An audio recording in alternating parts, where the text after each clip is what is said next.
I'm sure they would love your intro story. Well, Marjorie, thank you so much for being on the show. Really appreciate you being here.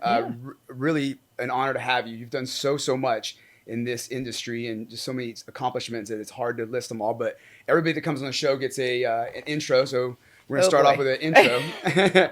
Marjorie Clifton, principal of Clifton Consulting, a firm dedicated to implementing a new way to lead through advanced communications, advocacy, and public policy strategy. With 2 decades of experience, she is an expert in leadership initiatives and has advised a vast array of high-stakes clients, including the Department of State, Congress, major corporations, and nonprofits. Published author and influential media commentator, frequently provides strategic analysis across major news networks. Notable achievements include global coalitions with technology giants to address complex policy issues and serving on the executive board for the nonprofit Running Start. Marjorie, thank you so much for being here. Sure. Appreciate that. You remember doing all of that? I know. I feel really tired, actually, when you read that. But I'm also like, that's bad communications, because depending on your audience, some of that may not make any sense. So, well, that's why they're here. Lesson number 1. That's why they're here. Excuse me. We want to... that and stay hydrated. That's the other rule of communications. Exactly. See, already dropping little nuggets of information. Yeah. Well, one of the things we want to do is kind of get into your background and then go over some subjects that you are an expert on, and love to go down some rabbit holes with you. If that's all right, kind of talk about your beginning and kind of where you are today. I want to hear what you're working on today, if that's all right. Yeah, absolutely. All right. So tell us, how did you get into this world of communications, and was there something when you were growing up you're like, that's what I was born to do? Oh my gosh. Well, we joke, my father was a physician, and all of us were required to volunteer at his hospital when we were 13 and 14 years old. Okay. And I'm the oldest of 5 kids, and the joke was like all of our future professions played out as volunteers, because what we all gravitated towards like ended up informing sort of who we became later. And so I got in there, and I loved meeting these random patients that I was thrown in to take care of, and learning about just the different departments I was working in, the burn unit, the preemies, and all this.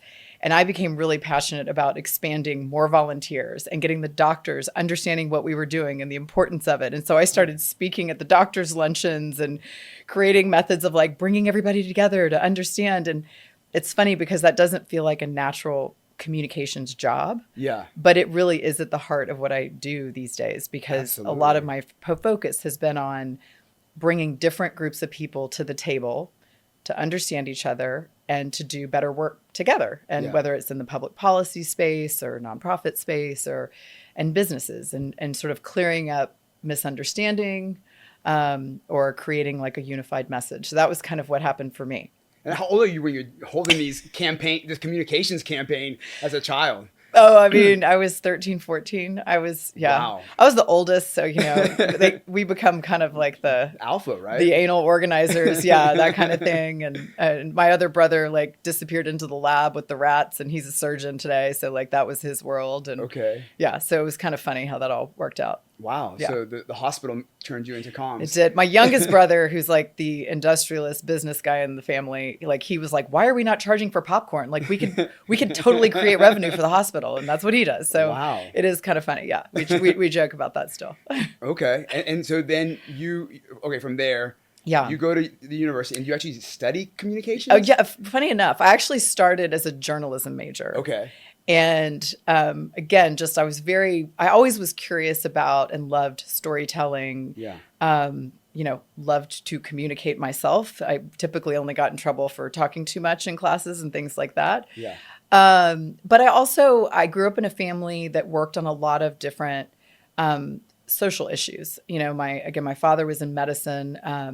My mother worked in the advocacy world and worked at like with the Interfaith Coalition and other kinds of organizations on things that I didn't understand to be policy at the time, but I do understand now to be policy. Yeah.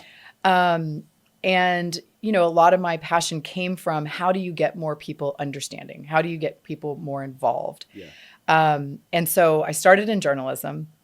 The irony of also me going back to journalism was that I stormed out of one of the classes like my first journalism course, because they started with, we got to talk about how you sell the media. Like, how do you sell stories? And I was like, that is just impure and crazy and not what journalism's supposed to do. And, you know, now what I understand better as a fully formed frontal lobed, you know, 40-something-year-old is that, you know, you can frame it as selling or you can frame it as understanding. Yeah. And, you know, you have to get people to the table to get them to listen. Okay. And so true for journalism as well. And, you know, it's kind of taken on a gross form because it's become more like sensationalist and controversy and things. But, you know, the reason networks do that kind of thing is because, unfortunately, that's what gets eyeballs and that's what gets people paying attention. Are we still it bleeds, it leads type mentality? Yeah. I mean, it was true then, it's true now. And it's, you know, we could do an entire podcast on what's happened to media and what's happening in media. Yeah. But, you know, that's a lot of what we're seeing and why we're seeing the types of news and the way people are putting news out there. Yeah. And in fact, I have backed off of doing cable news. I was doing it every day on all the major networks. Yeah. And I was, you know, I was sort of a regular on a lot of shows.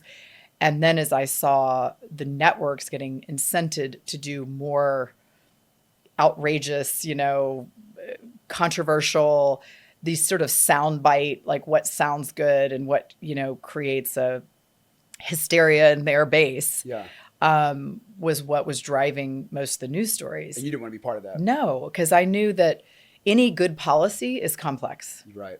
And it also isn't binary. Yeah. And so you can't talk about and inform people around those when the incentive is just getting a good soundbite or making someone upset or, you know, starting a fight over something and make great TV, but it makes really bad information for people who rely on that in a lot of cases. Yeah. And how do you think, well, let's stay with, I want to go down that rabbit hole with you, but I want to kind of know how you got to a place where you can actually be on these news channels and why they were calling you to go there. And, but first off, cheers. What was the order? Mint tea, because I've already been highly caffeinated today, so I'm only allowed 1 cup of coffee a day. Okay. You don't want to see it after 2 or 3. So this is kind of bringing you down a little bit? This is my mellow. You know, it's funny because I've been asked to sort of tell my story many times. Okay. And I'm trying to think of the best way to encapsulate it. And you know, there was a quote I remember hearing growing up that was something to the effect of, you know, what is it? Success comes when opportunity meets readiness. Yes. And literally that was the story of my entire career, was this like accidentally ending up in another space. Okay. And, you know, I say accident. I was always someone who went out and deliberately took time to meet people and talk to people and learn about people. I was naturally curious. So I would schedule coffees with, you know, just all kinds of people who were doing things I found interesting professionally. Yeah. And I, as a young person, had the audacity or maybe just recklessly didn't understand there could ever be a consequence to it. But I would just reach out to people cold. Yeah. And I would ask my parents, like, you know, can I call Mr. So-and-so? Like, I think his job's really interesting. As a kid? No, as like a college student, a high school student. Wow. This started in me pretty young. And, you know, those conversations, a lot of times ended up leading to me being offered, hey, you know, you can come intern with me, or you can come, you know, volunteer doing this, or you can do whatever. And I would just walk through the door. I would go, okay. And some of the time I kind of joke, like, experience probably wasn't there. Yeah.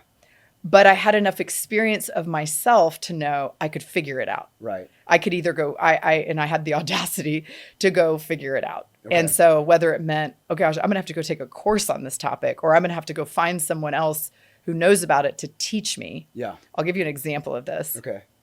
So I actually did commercials in college. Like, it was the way I made money. Okay. And I like Academy and Home Depot and like all these kinds of things. It was great. I mean, because most of these they're like, we just need you to go like play flag football with these people and then we'll send you a check. I was like, this is awesome. And it's a great gig. And it was another one of those where I just like marched into some casting office and was like, I'd like to do this. And Yeah. so anyway, so I get a call from Home Depot Okay. and they're like, we want you to audition for this commercial. Yeah. So I go and I audition and then they call me and they go, okay, the only requirement is you have to be able to drive a stick shift because in the ad, you're going to be driving a stick shift car like into the frame. Okay. Can you drive stick shift? Oh yeah, absolutely. I could not now, meaning I could probably operate a motor vehicle, but did I know how to drive stick shift? No, I did not. Okay. So literally I had 3 days before this ad. 3. Yes. And so I got on the phone with like every friend I knew who had an, automatic or a manual transmission. Yeah. And I mean, I spent my evenings in parking lots. Like now I will say when I arrived, I sure wasn't good at it, but I could do it. And I mean, and that's some of it. It's just like not being afraid to dive in and not being afraid to go learn. Mm-hmm. And I think the art has been learning when to assert myself as like, I can do this thing. Yeah. And when to put myself in a learning posture. I'm always in a learning posture. I should say that. Always being in a learning posture. Right.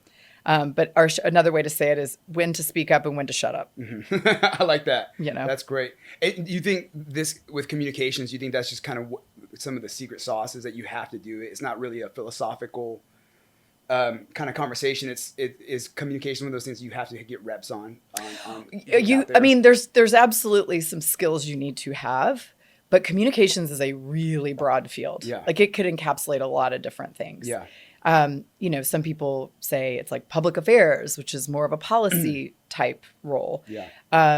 PR, which sometimes is just pitching media to sell a story. Journalism, which is reporting and writing. Strategic comms, which is more going into organizations and helping them plan and understand. But a lot of times people say, oh, we need communications. Right. There was a phase, by the way, where it was like, we need a blog. No offense. Now it's, we need a podcast. Yeah. And first question I would ask is why? Right. And a lot of times where people would just say, well, because everybody's doing this. Yeah. No, what is it you are trying to do or solve with that activity? And so I think the heart of strategic communications became, what is the goal you're trying to accomplish? And then helping organization figure out what's the toolkit you need to be able to get there. Yeah. And it's not always just what people assume it is. It can be a formula of other things. And we can dive more into that. A lot of it has to do with, who's the audience you're trying to move. Right. So back to the starting question, I took a weaving role. I started actually working inside of a technology company as my first job out of UT. Okay. I ended up doing a master's in theater, which is like a whole other thread. Okay. Partly because I didn't have the skill to do public speaking. Okay. And I was getting asked to do a lot of public speaking in my technology job because I was being sent to like the Consumer Electronics Show and all these places to talk about our product. So you started doing night school? Is that what you did? Totally. I was doing night classes in Austin. For theater. Yes. Like, for your job in technology. You got it. Makes sense. I mean, to be honest, best degree ever. Is it? Because it actually, the foundation of good theater is having empathy and understanding of a character, of an audience. Okay. So it's storytelling. Yeah. That is theater. Yeah. It is learning how to connect with an audience. Yeah. That is theater. Yeah. It is learning how to project your voice, how to use your voice. And it's also, I had it was actually kind of crazy. I was in London. That was where I did my master's in theater. Okay. And it was a certificate for people who had already done degrees. Yeah. So I was working with people who'd been doctors, lawyers, like all kinds of things. Okay. So they were teaching us a lot of professional skills, and I mean things that are transferable to corporations, like how to do trainings and how to give speeches and things like that. Yeah. In addition to doing Shakespeare. Oh. And so we had like Laurence Olivier's son teaching us. Like it was amazing. But it was the best advice that I still hold on to was they said, you cannot play even the most horrible, vile, evil character until you find a way to love them. Okay. And what he meant by that was there is something human in that person. Yeah. There may be something very broken in that person that makes them the character that they are. Yeah. But you have to understand it and have compassion for it and let the audience have exposure to that. Okay. for them to keep watching. Yeah. Because if you look at, if you look at TV or movies, there is something that is in that horrible person. Right. That you get a glimpse of like why they became that horrible person. Like think of Marvel comics. They always have the backstory of like, how did the evil person become the evil person? Yeah. And you can't really have a good movie of a superhero movie without a good bad guy, right? And unless they develop that character, the whole foil to the superhero, right? Right. And then you start looking at them differently. They're not necessarily the bad guy. Yeah. They're a broken person. Yeah. And, that I carry with me almost daily. Mm-hmm. Because when you're in communication spaces, especially ones where people may disagree with you, right? They may not want to hear you. You can draw on that empathy, that compassion, that what is the humanity? Why is this person seeing the world the way they're seeing it? Why are they talking to me the way they're talking to me? And there is always a story behind it. Yeah. And it's a lot easier for you to not get lost in or get derailed by that when you can understand and hold that while you show up. Yeah. So like I ended up doing a lot of debates. I was on in news media. I was, on with Tucker Carlson and Bill O'Reilly, and we'll just say our politics were not necessarily the same. Okay. Even though I was always trying to operate as an independent. Okay. And a lot of my brand on TV became highlighting, I kind of joked that like my goal was to be on the Daily Show and the Colbert Report. Because we've lost humor. We have. I was like, it is easier to talk about hard things laughing with, through them and making fun of them. And the reality is politics is ridiculous. Yeah. Like there's a lot of ridiculous.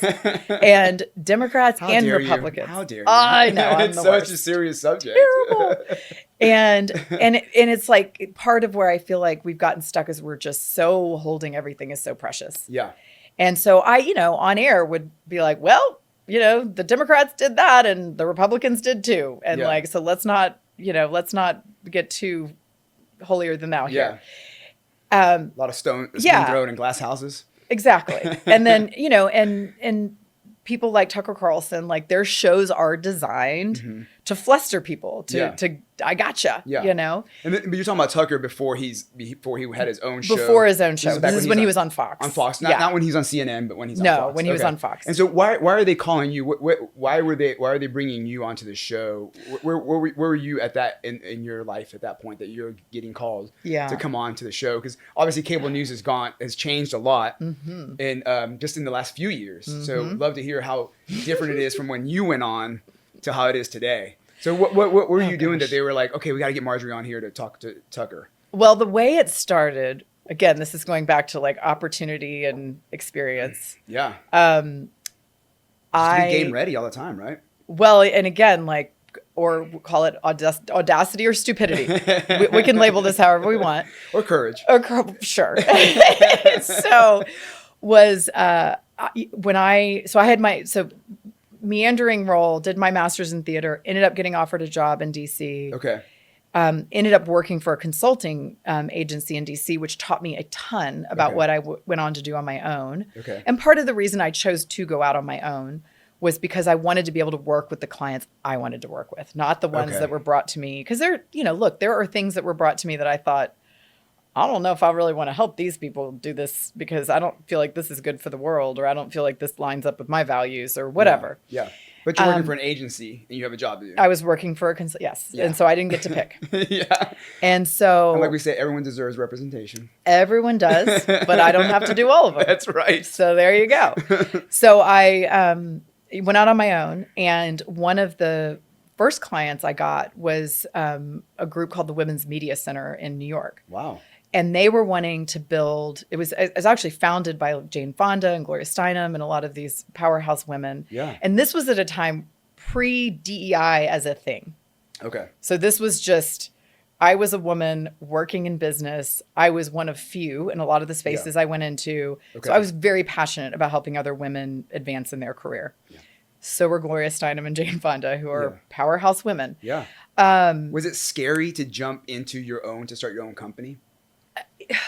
Yes. Yeah. Sure. Yeah. But at that time, I had the luxury of no kids, no dependents, and a lot of flexibility. in that I could fail and, Yeah. had other lines to other jobs if I needed them. It was the market was in a condition that there was a lot of opportunity. And I've heard like the younger you are, probably the more risk you should be out taking at that point as far as starting your own gig. Yeah. And that's the time to do it. And it sounds like that's what you did. I did. And I will tell you this, the complicating part of being young and doing that kind of thing is you do need some level of client experience. You need to have done things enough to be able to, in a sense, sell yourself. Right. To be able to get contracting and get jobs and that sort of thing. So I was very fortunate that I could pull it off. And part of that I did by anchoring a couple of clients, knowing that I had sort of two different things that would pay my bills. Yeah. And then everything else would be, on top of that. So, the Women's Media Center was one of those. And they wanted me to design a training program to help women. A lot of them were in academia, were in business, were in all kinds of different places, but build a platform for themselves. Okay. And be prepared to go out and speak in the media and, debate on whatever topic and really understand sort of what they were trying to accomplish and what their message was going to be. Okay. And it was fascinating. I mean, the women in that program to this day are still some of my favorite people I've ever worked with. Yeah. They went on to do the most amazing things. Like the organizers of the Women's March were in that program and all kinds of women like that. And by the way, of like not just progressive politics, but also like people in business and the financial industries and things like that. Yeah. So we actually were given. So you're loving your work at this point. I loved my work. Yeah. I loved it. And amazing, by the way, right? I had never independently built a training program like that. Okay. So I drew on training I'd already done. Okay. And the principles of that, and then curated my own program. Wow. And I mean, so it was a little bit of a, making a bet, and trying it out. And I altered it over time, things that worked, things that didn't work in the training room. Yeah.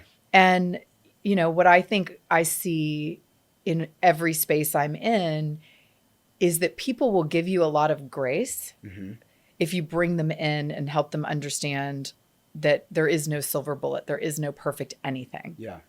And so being able to say, I want to try this with you guys because I think this could be really interesting. Yeah. And this is something I've done before, and I know it's a really helpful thing. Yeah. So it gives you some versus. I think one of the places people get in a lot of trouble as communicators is either on an idea or the way they talk about something being absolute. Yeah. And being inflexible. Okay. And being so sure that it gives no space for things to change. It gives no space for a different idea to be presented. It gives you no flexibility. And I think policymakers right now are doing that all over the place. And it's really problematic. Yeah. So they run the play that was called and don't audible out the line. Exactly. Yeah. Right. Regardless of what the defense does. Well, and they've lost their humanity. Yeah. Like we humans are not perfect. Yeah. And CEOs are not perfect. Yeah. And, members of Congress aren't perfect. And we've both lost the ability to communicate the need to still maybe figure something out, not have all the answers. Right. Know what you know and not have everything else. Yeah. And to sometimes change your mind. Yeah. And why? Here's why. Yeah. And that be okay. And that's a really tricky space. Again, whole other podcast we could do on that. But so the training we did in the Fox News studios. Yeah. So Roger Ailes actually gave the studio space and said, you can practice media with these women in our studios. So No we kidding. would go and simulate what a news interview would be like. And I would play reporter and I would interview them. Really? That must have been a lot of fun for you. It was great fun. Yeah. And I loved, it's being a person in the news, giving speeches, putting yourself in a public communication role is terrifying. Yeah. There's very few people who just naturally are like, no problem. I will stand up here and give a speech. The really good ones still get a little nervous. Yeah. The really good ones put a ton of work into and preparation into what seems like spontaneous communication. Right. So it's, and it's a muscle. I tell people that like learning good communication is like going to the gym. Yeah. Like you can get the fundamentals, you can practice the fundamentals, but you have to keep practicing and do it pretty regularly or you lose it. Yeah. So Fox basically called and said, hey, we were wondering if you want to come on air. And I was like, okay, again, never done it before. Yeah. But you're there, you're present. But I did it. And Yeah. and I was scared. Am I allowed to use language on Of it? course. I was scared shitless. I was like, oh my God, what am I doing? Yeah. And But don't they always say if you're not ready to puke, you're not ready to preach? exactly. And it's like that imposter syndrome that I was Yeah. teaching everybody else is normal. Yeah. I was like, okay, remember you tell everybody this is normal. It's Yeah. normal. You got it, you Yeah. know? But isn't that kind of one of the challenges of being in a communicator? Because you get everybody prepared. It's almost like you coach people and you get them ready to go. And you're like, okay, there they are. And then you get called into the game and you're like, oh, Totally. this is different. No, and that was actually my motivation. Yeah. I was like, you're going around training people how to do media interviews Yeah. all day long. Yeah. You got to put your butt in the chair Yeah. and like Mind where prove your that mouth you is. can actually, do what you're telling them to do. Yeah. And that was a great thing. So then it was, once I had done one spot, the way it kind of works in that world is like you get called for another one. Yeah. And then if Because they're trying to fill space. totally. Right? And then you have other networks see you and they're Yeah. like, well, we want her. And then that's how it It happens. starts to snowball. Totally. And is it because of our 24/7 use that they Yeah. need content, right? Just like we talk about influencers needing content, but the news needs content. Isn't that right? They need content, and they need people who can make good TV. Yeah. And they need people who prepare Yeah. and that they know are going to come on and make sense and be able to connect with their audiences. Yeah. And I you put provided all of that. Yeah. And I mean, and look, it was a muscle. I was working out every day. I put a lot of time into preparing for interviews. Okay. Sometimes I didn't even know the topic, but Really? I would know what the news of the day were. Right. So I would go in and, scan that and really try to know where I was going to center my, opinion or my thoughts on that topic Yeah. based on the news of the day. So, but Okay. that takes time. Yeah. And so, and then, I got much more versed in sort of being able to, on the fly, comment about topics and know how I was going to show up and that kind of thing. Did you enjoy it? Oh, I loved it. I Yeah. thought it was a lot of fun. And I met so many interesting people. I mean, Yeah. you'd sit in the green room with everyone you could imagine in politics. I debated all kinds of people Yeah. in politics and in business and in all kinds of spaces. I will say the thing that was disheartening to me Mm-hmm. was having conversations with them behind the scenes Okay. that were rational, Yeah. that were informed, Mm-hmm. that were, I thought, very authentic. Yeah. And then seeing the bullshit that people would put on the news Yeah. for the sake of good TV. Yeah. And where you can be funny, you can say things. I mean, you think about like Texas figures like Molly Ivins and Ann Richards, and like they were entertaining as hell because they were funny and they were flip and they were Yeah. whatever, but they were smart. And, they may have been a little off color, Yeah. but they were compelling. Mm-hmm. And for the most part, respectful. And where I think people what they gravitated towards in those news environments was disrespectful, Yeah.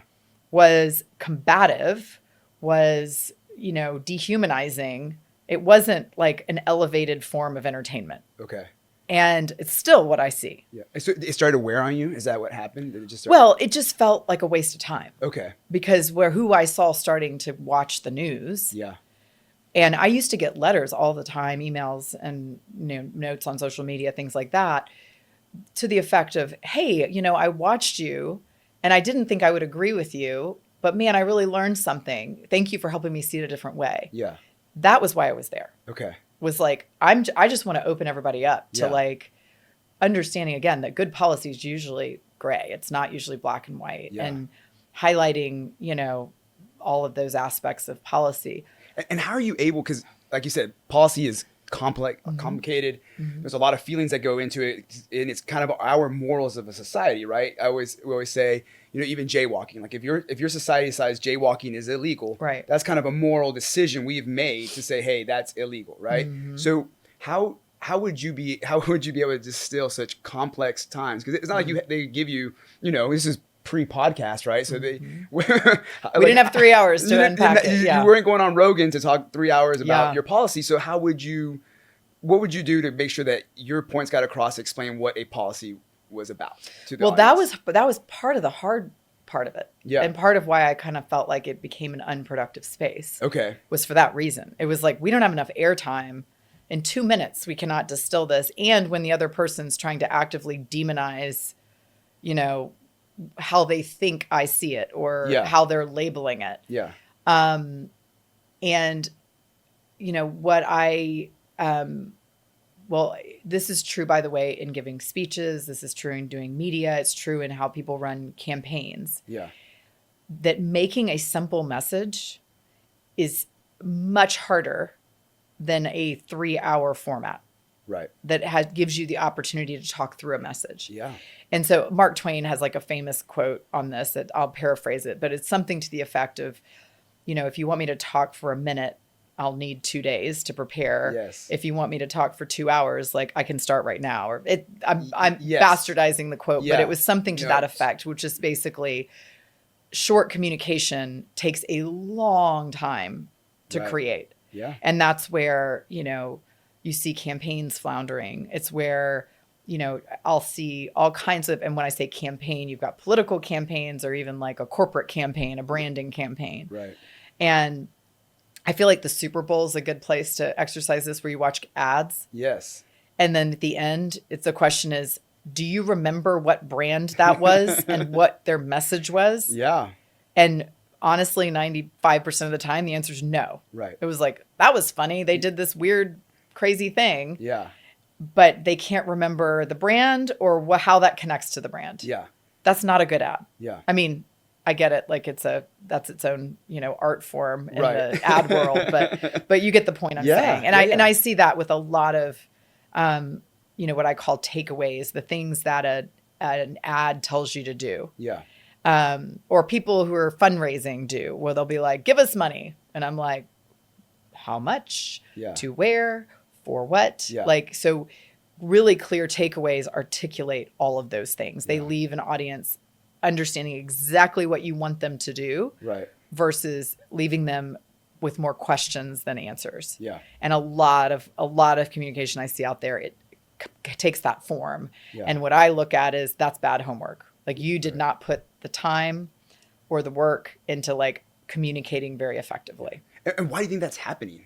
Like, I mean, is it just people are just anybody's getting into the industry of communicating and they just assign it to somebody? Why do you think that keeps happening? It takes a lot of time, a lot of work into being able to do good communication. Things people don't want to do. Well, and there's another piece to this.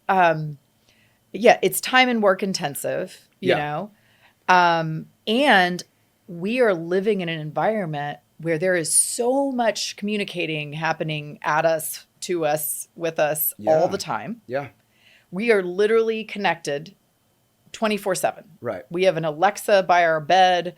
We have a phone in our car. Yeah. We have, they're now in our glasses, apparently. I'm like, it's getting pretty weird out there. Yeah. And anywhere you go, you're in communication. Yeah. And, or being communicated at. That's one, a lot of content to produce. Yes. It's a lot to try to digest and break through if you're trying to get a message to someone. Mm-hmm. And, you know, it's also complicated because, you know, I have had so many clients will go in, I'll say, who do you want to talk to? Right. Well, everybody. Yeah. I'm like, then you don't want to talk to anyone because you can't do that. That's a great line. Absolutely. So it's when, so I think one of the things that people get lost in is trying to appeal to the masses versus really understanding what they're trying to accomplish and who they can accomplish it with. Yeah. And then just focusing on talking to them. Yeah. And so you've got, again, all this noise of all these, and by the way, how people want to be talked to is different by format. Yeah. So whether I'm on a Zoom call or whether it's like a billboard ad or whether it's a podcast, the tone's different. The audience is different. It should be. Yeah. The message is different and the format's different. Yeah. And so these are some of the things when I think about like hard skills is understanding how to do research, understanding what kinds of questions to ask, so that you can build messages accurately. Yeah. Nowadays, I spend a lot of time on research that is telling us what words to use and how to use them. Yeah. Because we can do that now. We can measure a lot of these things we didn't really have the tools to do before. But also the other crazy thing is the environment is changing so fast. Yeah. And so people in communications fields, I would say the most important feature is someone who is agile, who is able to, I'm going to go figure it out. Yeah. Oh my gosh, we're doing this now. I'm going to go learn that. Yeah. I mean, it's kind of what I did early on, and what's allowed me to stay in the field has been a willingness to be like, my experience is that I can figure it out. Yeah. And you said you're in a constant learning state. And staying in a constant learning state, a constant state of adaptation to like what is going on. Yeah. And, unfortunately in businesses, communications is like one, and marketing are sort of the two budget areas that get cut first. Right. And I'm starting to see change slightly, not completely, is an awareness that those are actually the centerpiece of organizations. Because Really? what I tell companies is you can be a CFO, a chief financial officer, and your job is to report, if you don't have an investor relations person, you're reporting earnings, you're talking to the board, you're communicating cross-departmentally about their budgets and earning, you're talking to the accountants, you're talking to the lawyers, you're talking, whatever. Yeah. You're communicating all day long. Yeah. And if you're not clear on what you're communicating about the company's returns and how it jives with whatever your next business venture or merger or marketing is, that is very, very bad for your core of your business. And it will not allow you to be successful. Yeah. And, I've spent a lot of time over the last few years speaking at legal conferences. So with chief legal officers. Yeah. Because everyone's become so anxious and touchy about what they say and don't say publicly and internally that everything communications is now running through legal. Okay. Talk to me about that, because I feel like, and just a little biased, it feels like, and I'm attorney by training, but it feels to me that there is a little bit of a conflict between general counsel and the comms department. Oh, yeah. They hate me. Always. Like, I feel like it's like the Ricky Tikki Tavi story with the Cobra. You know what I mean? And there's always an issue where I feel like legals and legals' first impulse, knee-jerk reaction, whatever you want to call it, it was always something bad happens and they're like, no comment, we're under litigation, or we're looking into it, no comment. Oh my gosh. And then how happy does that make you as a communicator to hear we're going to go with no comment? Oh, I mean, I would refuse to say no comment. I'm just teasing. Yes.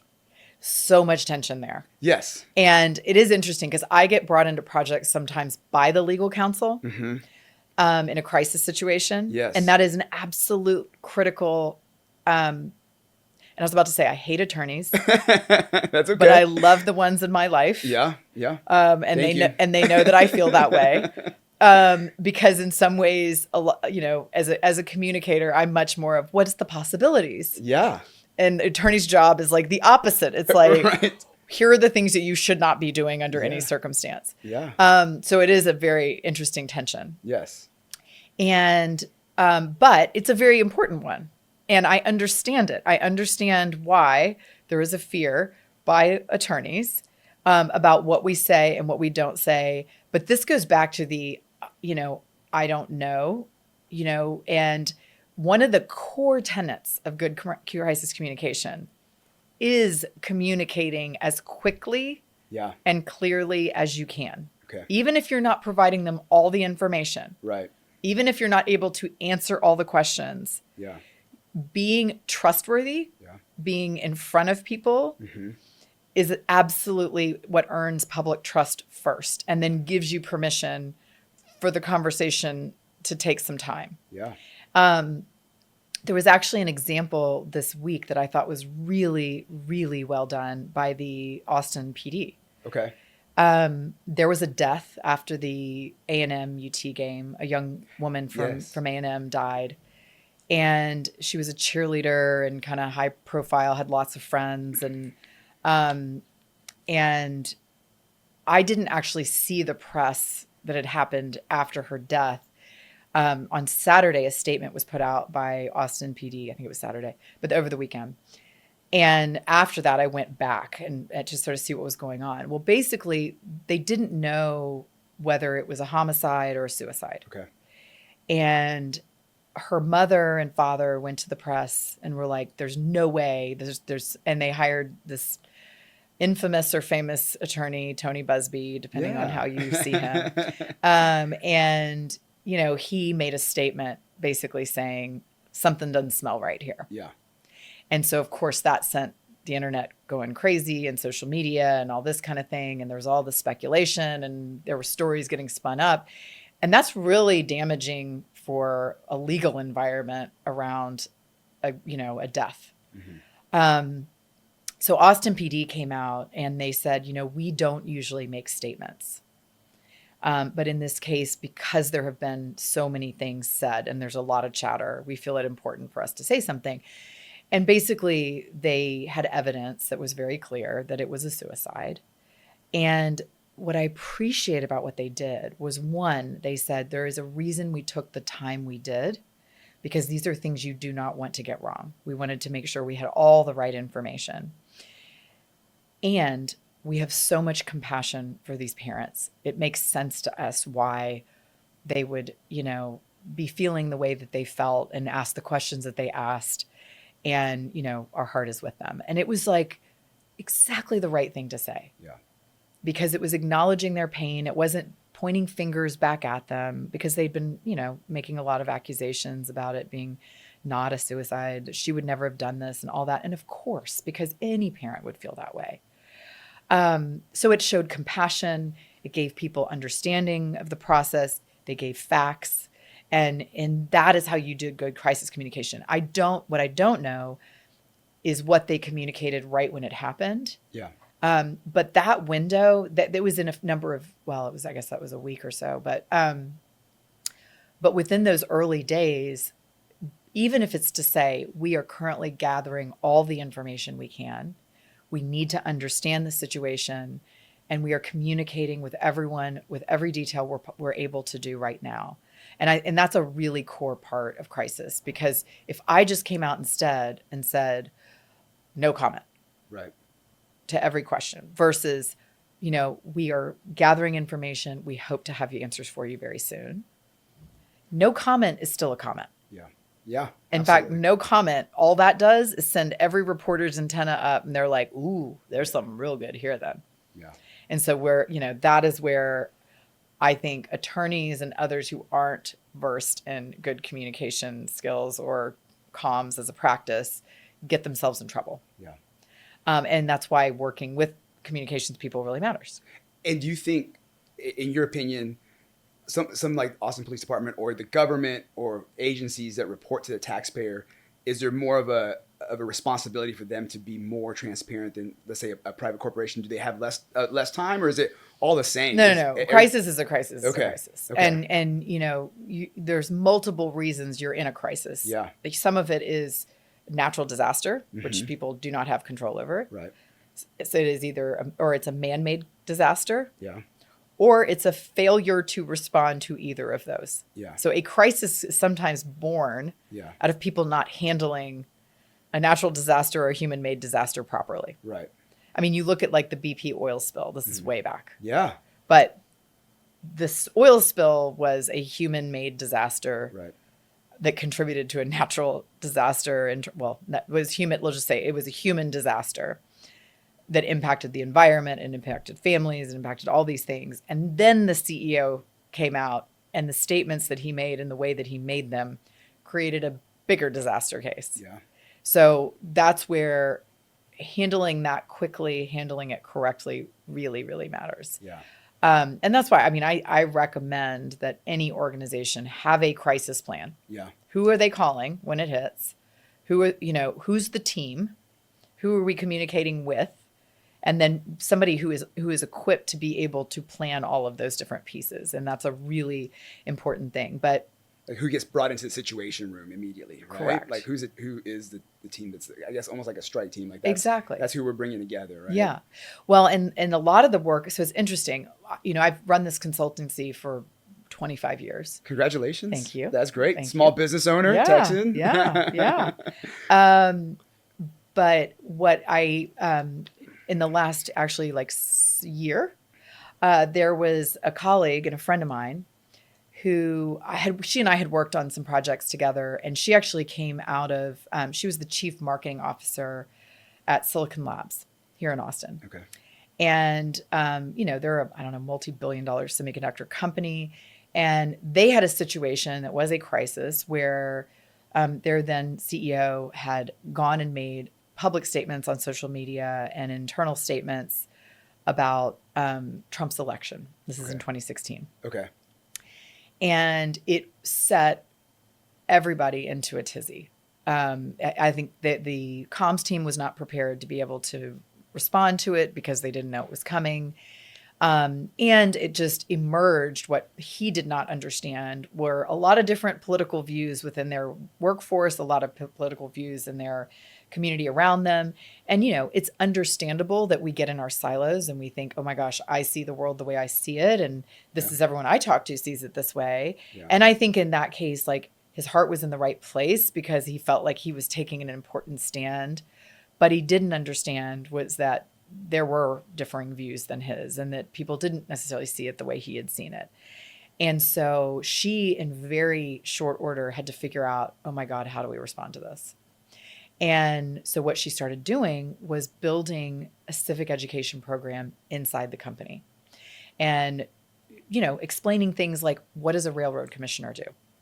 Bringing in the candidates on both sides of the aisle who were running for railroad commissioner and allowing people to actually learn and understand and engage. The result was like an unbelievable shift in the company culture, in the favorability of the CEO. He went to a 95% approval rating after that. Wow. Well, that's an incredible story. And is that just where we are now? I mean, is that what you're recommending to CEOs? Like, you can't just keep your head in the sand like an ostrich? Oh, yeah. I mean, there's a couple things that I started seeing with almost every business I was working with. And it was that they were all dealing with different versions of the same challenge. This damned if I do, damned if I don't dilemma. And if they comment on something that even seemed inane and not related to politics, it became political. Yeah. And what I see is companies go one of two directions. The more rare one is the direction that we think companies need to be moving into. It kind of redefines the way leadership and way communication works in a company. Most companies just put their head in the sand. Okay, we're going to just scrape everything. We're not going to talk about anything political.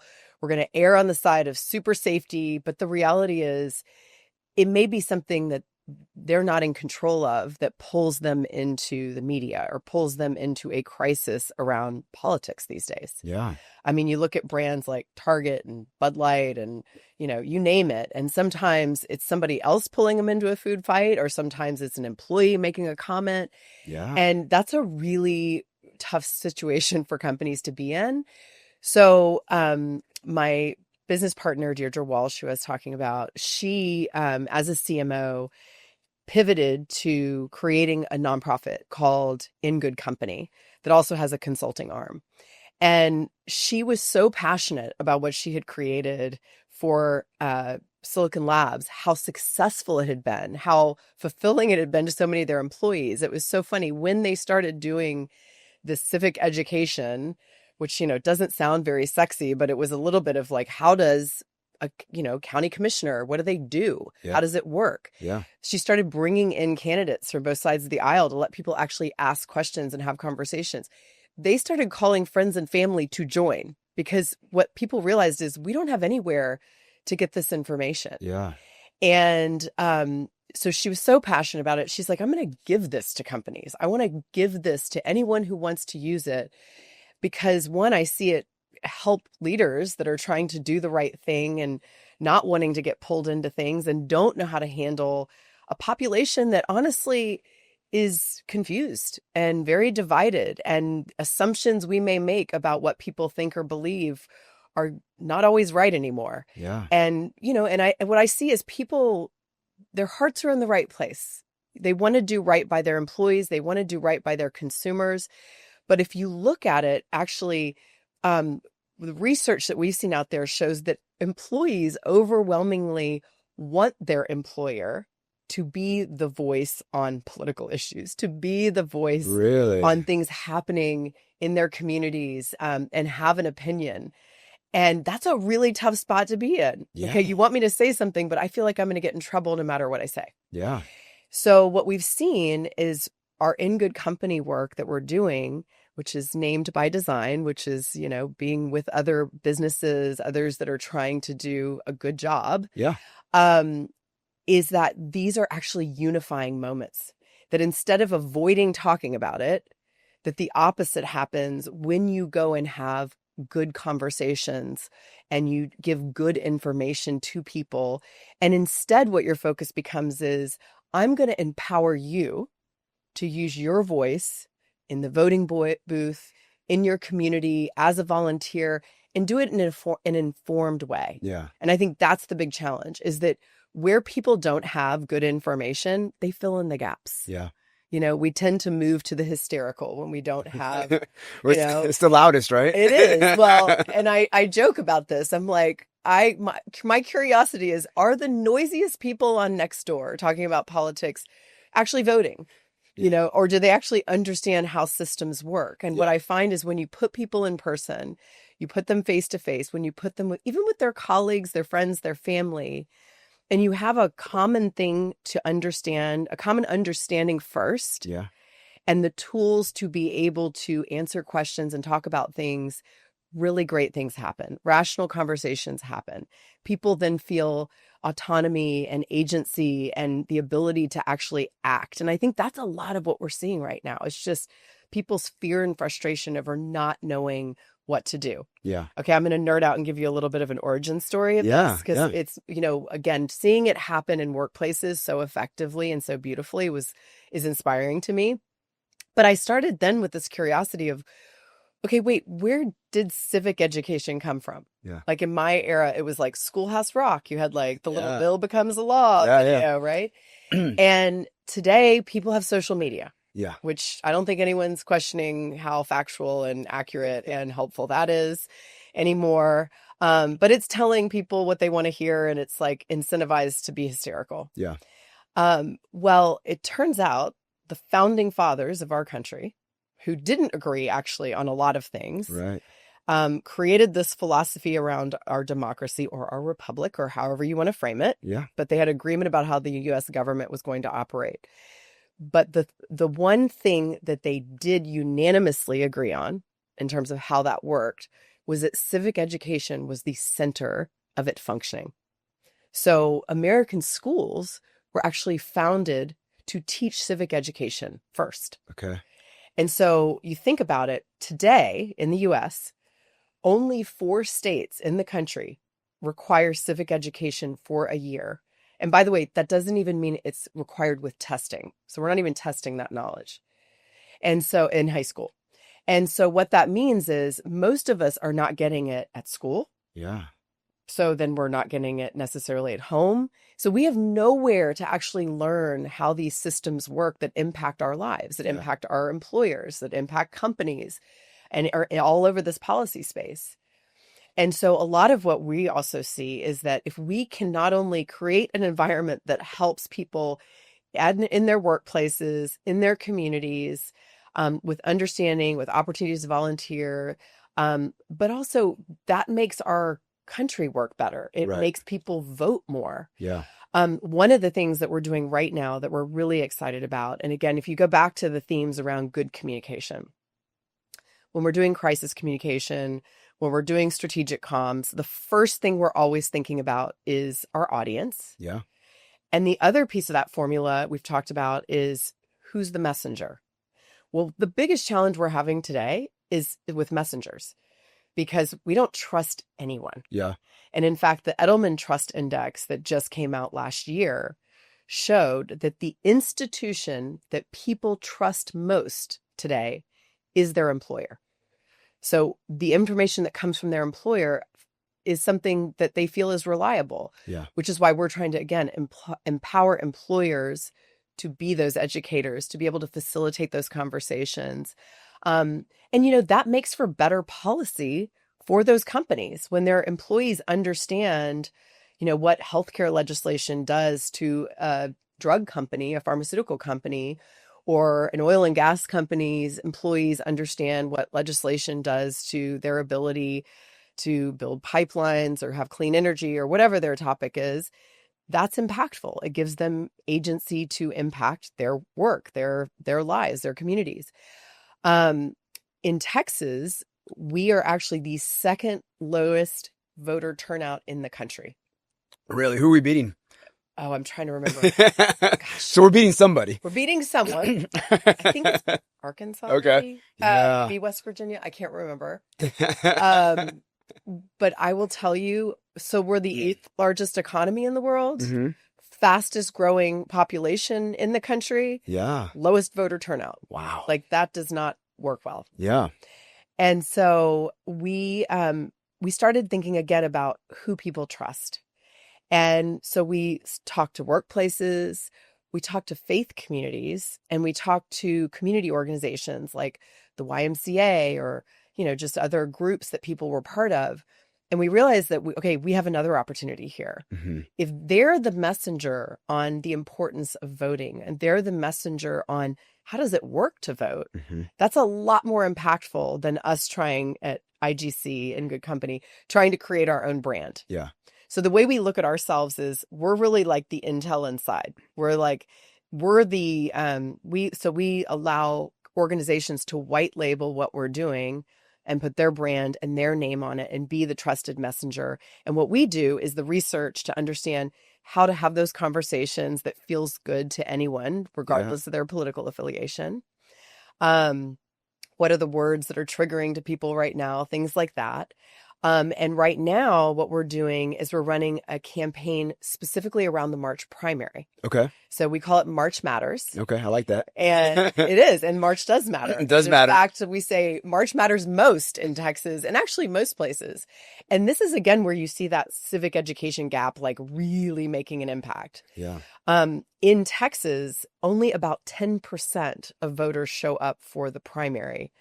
But 97% of our elected officials are decided in the March primary. That's incredible. So you think about it. Everybody hears about the general Mm. election, November, this, poster signs, all this noise. And there's a reason for this. Yeah. Because the candidates that run put almost all of their funding into that primary. Because what they know is if I can get elected by this small group of people, then I pretty much win the seat. It's not very likely I'm going to get outed in the general election because our districts in Texas are pretty decidedly Republican or Democrat, depending on where you live. Okay. So it's basically which Democrat we're going to get or which Republican we're going to get is decided in the March primary. Yeah.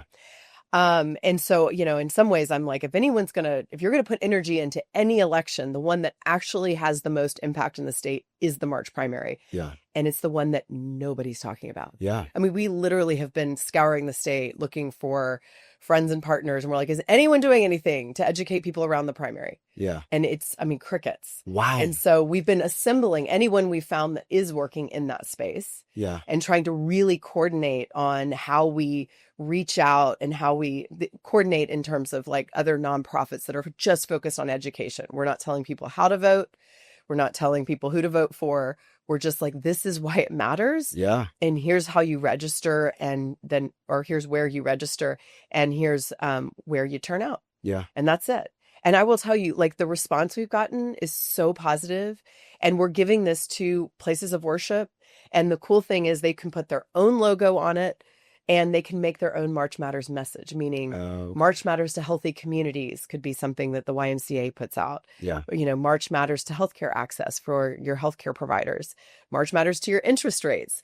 And it does to all of these things. So this is something we're doing with as part of IGC's work. Okay. And, we look at it as what are moments that we can find that give people activations, opportunities to actually feel like they're doing things. Yeah. And, you know, our hope is that as people incrementally see things moving in whatever direction they want them to politically, they understand that actually they do have a place to get involved. They do have a place where they can use their voice, and that does actually matter. And I think that is what is creating, I think, so much of what we're living in right now that feels so divided and so divisive and so unpleasant. I mean, it makes people hate politics. Yeah. And our leaders are not giving us a lot to be excited about right now, which is sad because, I don't know, I've always been really proud of being part of our country and Yeah. even doing international work, like so proud of the role the US played. And I want to see us doing a better job of that again. So basically, I mean, it sounds like you're giving people the tools to learn, okay, I need to be involved, A, B, how to get involved, and then C, like kind of alerting that. So 10% of Texans are making the decision for everybody. That's almost like 33 million people. And can I give you one other crazy thing? Yeah. The majority of those people are over the age of 50, and an even higher percentage are over the age of 65. Okay.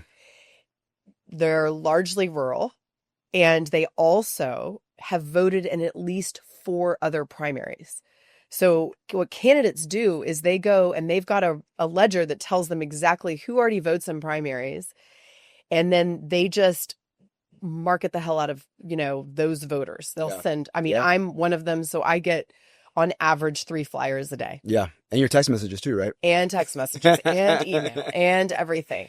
And everybody else, they hear nothing. Yeah. They don't even know it's happening. Well, that's because someone like you has that muscle memory to vote, right? Well, and because they can see my record. Yeah. They know that I vote in the primary. And so those candidates are like, that's our lady, because we know she's going to show up. So I want to be the person she votes for. Yeah. Friends of mine who've never voted in primaries have gotten literally nothing. Wow. And so like somewhere around, I want to say 59% of Texans hear nothing about the primary at all. And like that to me is just the opposite of the way our entire system was designed. Yeah. And so if people vote, I mean, and this is the other thing, is I feel like I hear all the time people go, you know, I go to vote in November or the general election, and I don't like any of the choices on my ballot. Mm-hmm. Well, that's what happens in the primary. Yeah. The primary is where you decide the choices on your ballot. Yeah. And so, you know, if we could even just by 250,000 voters, which is our goal this year. Oh, wow. Turn out that many more people. We have 3 million voters right now. It would make huge impacts on some of the choices that we get on the ballot if you're a Democrat or you're a Republican. Yeah. It doesn't really matter which. Yeah. So we're really excited about that. Again, just seeing the system work better for people, I think will make the environment better. Because you also think about it, if I'm a candidate who gets elected, then basically I have a small percentage of old people, and I'm falling quickly into that bucket too, of old people that I am accountable to. And that's it. So it doesn't matter how much noise these other groups are making. Yeah. If they're not the ones voting, then I'm not really going to change anything. Yeah. And that's a bad position for the candidates to be in. And it's a real bad position for Texans to be in. Yeah. And the exciting thing is we've already got other states asking for what we're doing. Really? And, Okay. you know, so part of what we have to start with is the primary system is different by state. Yeah. And so when we think about the companies that are national that we're working with, we're starting with, let me tell you about all the different kinds of primaries and how they work. Yeah. And here's the primary that you have in your state and when that happens. And so, you know, it's our system is a little complex, and that's why having the space, having the time, being able to have these lunch and learns, using employee resource groups as opportunities to really explain and educate people on the things we're not getting in school anymore. Yeah. Is really, we feel like an antidote to the environment, the culture challenges. And again, something we've seen have a really positive impact on workplaces, not negative. Yeah. You know, it was funny at Silicon Labs where they did a big voter turnout day. There's a place called Torchy's Tacos here in Texas and actually now it's outside of Texas. They're a chain, but they have a Democrat, an independent, and a Republican taco. So they ordered that. They did turn up Did for they? tacos, and they had like boatloads of all the different tacos. So then it became like a joke with the employees, like, so if you eat the Republican taco, are you voting for the Republican? But it was in good fun. And Yeah. it was like actually in a really positive way. And Yeah. I think we've just lost the ability to have those kinds of conversations anymore. Yeah. And respectfully, you know. Right. And I think that's again what we're seeing in good companies work doing for workplaces. But this idea of avoiding something that is pervasive in all of our social media, Yeah. all of our conversations with our family, with our neighbors, with everyone, doesn't work. Yeah. And so like all of us communications people who we don't know why we came out like wanting to communicate all the time, but we do. We're like, you just got to talk about it. Yeah. But you can do it well. And Yeah. that's what we're trying to help businesses do better. And it sounds like you're giving people an actual action item they can do Yes. when they sometimes may feel helpless or wondering what they can do, and you're kind of explaining it to them. This is what you can do because this is your right as an American citizen to vote. Yes. Right? And another good tenet of communication that I teach is about your message. Yeah. How are you saying what you're saying? And so we're using all these things that I feel like I use in practice with clients. Yeah. We're helping organizations do better. Yeah. Which is being thoughtful about who's the one bringing the message to your employees or to your consumers. What is the message you're saying to them, and making sure that the words you're using, the way that you're framing things, the way you're presenting it, gives people an opportunity to listen, doesn't feel divisive or divisive in itself. Yeah. And, being thoughtful about who you're talking to in your workforce, in your employee base, et cetera. So, so we're kind of like living the thing we teach, and it's awesome. It's really fun. Yeah. For the good, for the public good too, just for so many people. So early voting starts in February. So you must be incredibly busy right now. Really busy. Yeah. I mean, you're running and sprinting. Yes. And so I'm sprinting right out of here to go. Right now, the biggest thing we're doing is onboarding new partners. Okay. So we're talking to like chambers of commerce, associations, businesses, faith communities. And what we're doing is basically how hosting weekly calls. Okay. So if an organization wants to join March Matters, we're making it as easy as possible. Like there are no requirements. There's nothing you have to do. Yeah. But we're going to do these weekly moments where we will talk through our toolkit that we've tried to make as easy to use as possible. Yeah. And you can use it in whatever way you want. So we've got a template for a newsletter. We've got a template for a poster or a yard sign or pamphlets or email or social media, whatever you want. And we've got activation dates that you can share with your membership employees, whoever your community is. I mean, we even have like some people just in their individual capacity who are like, I want to know what I can do. Yeah. And so they've got our website, which is like made for any little neighbor or any friend they've got who can get on and get all the information they need about why it matters to vote in the primary and when the primary is happening and check their registration, et cetera. And they're just activating their friends, which is honestly the best way to get people to turn out. So and all we hear is like happy, like people feeling excited and people feeling like, oh my gosh, thankfully something I can actually do. Yeah. And it's talking to me like someone who doesn't understand a primary, which is most people. Right. Or if only 10% are voting in it. I mean, and I'll have to tell you a funny story. I was out with some friends of mine the other week, and he has a pretty high level position in one of the largest natural gas companies in the country. And I've known them for my whole life, and they're like almost like siblings to me. And I'm like, yeah, we're running this March Matters campaign for the primary. And he's like, Marjorie, no offense, nobody knows what you're talking about. Like, what is this primary thing?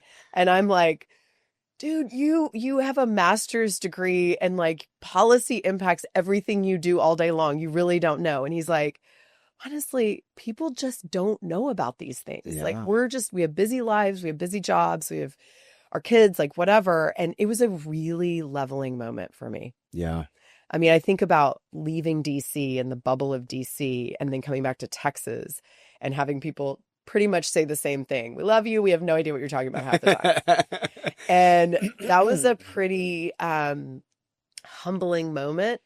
hearing that from friends and family, and then hearing this from this good friend. Yeah. And just this reminder that we have to constantly get out of our own circles and really like walk in the shoes of the people we're trying to talk to, because as communicators, as messengers, it's very easy to make assumptions about what people know or what people think. Yeah. And that's really the heart of good communication, is being able to truly understand where people are and have compassion for it, not talk down to people, talk to them. Yeah. And that's what March Matters is trying to do. It's just March Matters to your grocery prices. It's just pretty simple. That's incredible. I always liken it to if you were ever in student congress in high school and trying to tell people, you know, your classmates, hey, milk is going up by a quarter, and people are like, get away from me, nerd.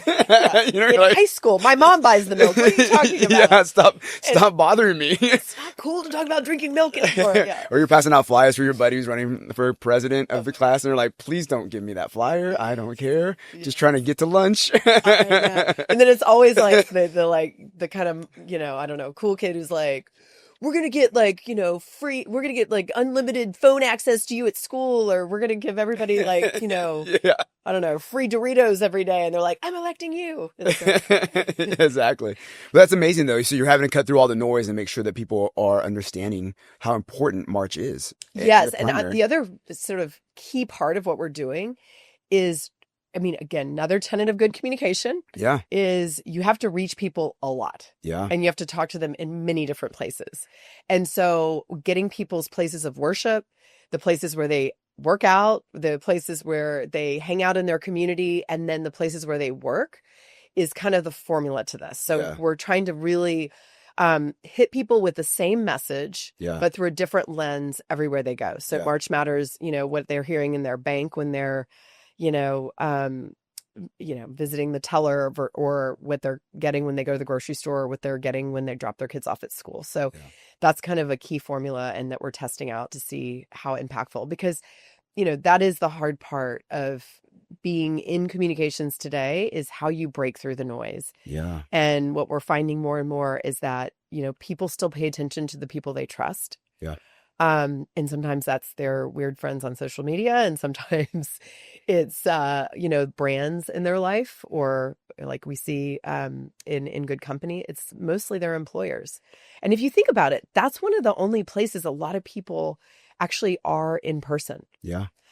Less than 17% of Americans belong to any kind of organization, club, anything outside of their workplace. Wow. So if you think about that, you know, what these devices have done is allow us to basically, you know, hole up in our apartment or house or whatever and never see another live human being. Yeah. And as workplaces are increasingly going back to in person, they're looking for things to do together that are not just work, but, you know, what are we doing during our lunch breaks, and how are we creating community? Yeah. And where we were seeing friction is people don't know how to do that anymore because of these political issues. Yeah. And even identity becomes political. And so how do we remedy that? By giving people the tools to talk about things like politics and understand how our government works, so that they can bridge those divides and actually be able to be in spaces together and feel good about being together again. Yeah. And you make an incredible point, because what you're trying to do is you don't want them just to hear about March Matters. You're not just trying to make an impression, you're trying to make an impact, so that they don't just hear about it, they actually do something about it, right? So that's kind of like the gold standard of communications, right? Where you're like, yeah, I know you hear me, kind of like you said earlier about the Super Bowl commercials, like amazing commercial with teddy bear, polar bears, or whatever. Yeah. But y'all are not just wanting to hear about March Matters and be like, oh, that's a catchy phrase. Like, we're making an impact. We want you to go out and vote, and that's the end goal. Is just get out and vote. And so that's kind of, I mean, that's get out the vote, and here's where. Yeah. I mean, that's the other thing. Yeah. It's like I see tons of campaigns where they're like, join us, and everyone's like, how do I join them?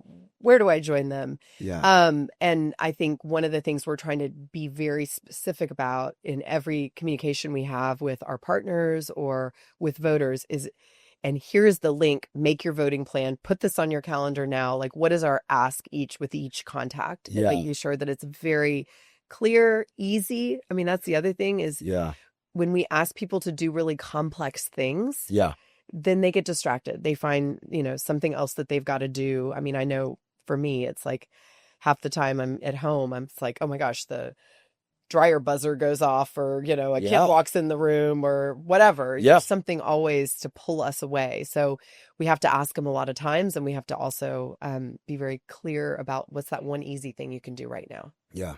Wow. Okay. So you got till March because Yep. March matters. A busy couple months. That's right. Yeah. No, but exciting. Again, all I feel every morning is inspired and excited, because again, I just think people are hungry for something they feel like they can be doing to help their communities and to give people a feeling of empowerment again. And, you know, again, we're seeing that in the work we're doing in workplaces all year round. And we're seeing that 100% right now with this primary coming. So it's really exciting. Well, that's amazing. Well, Marjorie Clifton, good luck. Thank you so much for being on the show today. Thank you. Really appreciate it. And look forward to hearing how everything turns out in March on y'all's numbers. Yeah. Thanks so much.